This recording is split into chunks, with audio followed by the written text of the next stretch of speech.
చీపురుపల్లిలో railway over bridge అనేది కూటమి ప్రభుత్వం వచ్చాక పూర్తి చేయడం జరిగింది.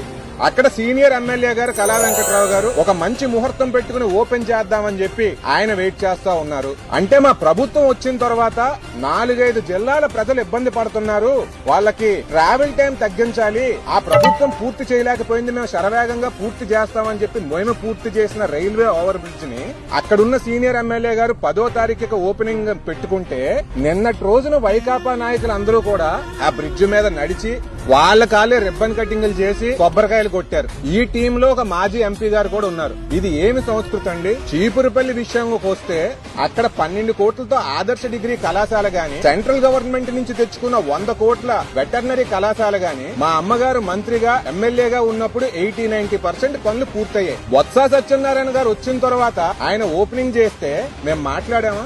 మేము ఆ రోజున సంస్కృతి సాంప్రదాయాలు అనేవి పాటించాం. మరి ఈ రోజున స్థానిక ఎమ్మెల్యే గారిని పిలవకుండా, ఇప్పుడున్న ఎంపీ కలిశెట్టి అప్పలనాయుడు గారిని పిలవకుండా వీరికి వీరే కొబ్బరికాయలు కొట్టడం అనేది మాత్రం ఈ జిల్లాలో సరైన సంస్కృతి కాదు అని చెప్పి ఈ సందర్భంగా తెలియజేసుకుంటూ సెలవు తీసుకుంటున్నాం.